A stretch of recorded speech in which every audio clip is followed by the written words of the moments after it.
বাহরাইনে মাদক কাণ্ডে প্রবাসী বাংলাদেশির 10 বছরের জেল। সৌদির মক্কায় শেষ হলো ফুড ট্রাকের গ্রেস পিরিয়ড। নিয়মের বিরুদ্ধে কঠোর ব্যবস্থার হুমকি। আমিরাতের দুবাইয়ে পাবলিক বাস সার্ভিস গড়ল নতুন রেকর্ড। এসব খবর নিয়েই আজকের মধ্যপ্রাচ্যের নিউজ আপডেট। সাথে আছি আমি পৃথ্বী বিশ্বাস।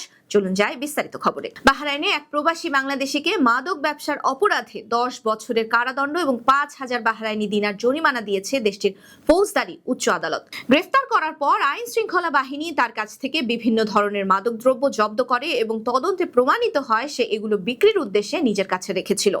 আদালতে শুনানির সময় প্রসিকিউশন পক্ষ জানিয়েছে অভিযুক্ত ব্যক্তি পরিকল্পিতভাবে মাদক সংগ্রহ এবং সরবরাহের সঙ্গে যুক্ত ছিল।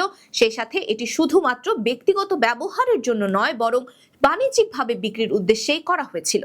বিচারক মামলার প্রমাণ ও সাক্ষ্য প্রমাণ পর্যালোচনা করে তাকে দোষী সাব্যস্ত করেন এবং 10 বছরের কারাদণ্ডের পাশাপাশি অর্থদণ্ড আরোপ করেন। একই সঙ্গে আদালত জব্দ করা মাদকদ্রব্য ধ্বংসের নির্দেশ দেন। সেই সাথে সাজা শেষ হলে তাকে নিজ দেশে ফেরত পাঠানোর নির্দেশ দেওয়া হয়। বাংলাদেশে বলা হলেও তার বিস্তারিত পরিচয় এবং ঠিকানা এখন পর্যন্ত জানা যায়নি। রায় দেবার সময় আদালত সংশ্লিষ্ট কর্তৃপক্ষকে মাদক বিরোধী অভিযান আরো জোরদার করার আহ্বান জানিয়েছেন।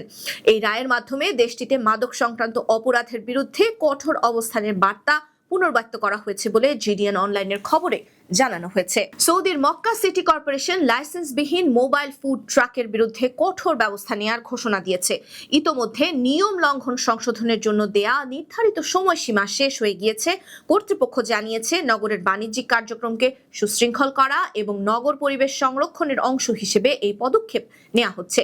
সিটি কর্পোরেশন স্পষ্ট করে জানিয়েছে সড়ক, ফুটপাত ও বিভিন্ন পাবলিক স্থানে অবৈধভাবে স্থাপিত ফুড ট্রাকগুলো চিহ্নিত করে তাদের বিরুদ্ধে শাস্তিমূলক ব্যবস্থা নেওয়া হবে।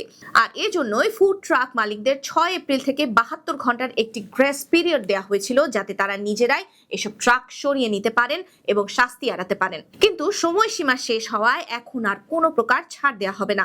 কর্তৃপক্ষ আরো জানিয়েছে নির্দেশনা না মানলে সংশ্লিষ্ট ফুড ট্রাকগুলো সরিয়ে নেওয়া হবে ও জব্দ করা হবে এবং তাৎক্ষণিকভাবে আইনগত ব্যবস্থা গ্রহণ করা হবে। এসব ফুড ট্রাকে চাকরি করেন বহু বাংলাদেশি প্রবাসীরা। ফলে মক্কার সিটি কর্পোরেশনের নতুন ঘোষণা ভ্রাম্যমাণ বিক্রেতাদের অনুমোদিত শর্ত ও বিধিনিষেধ মানা অত্যন্ত গুরুত্বপূর্ণ।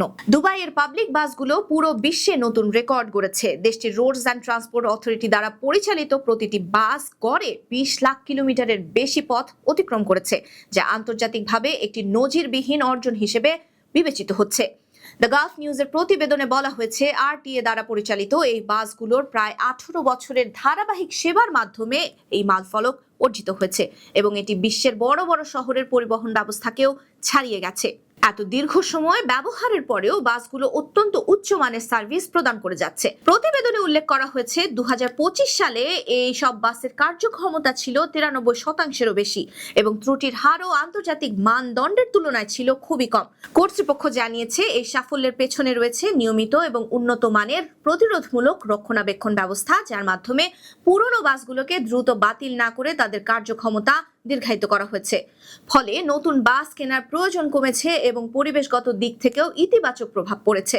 এতে করে উৎপাদন এবং প্রতিস্থাপনজনিত বর্জ্য কমে গেছে অনেকটাই। এই ছিল আজকের মধ্যপ্রাচ্যের নিউজ আপডেট। আল্লাহ হাফেজ।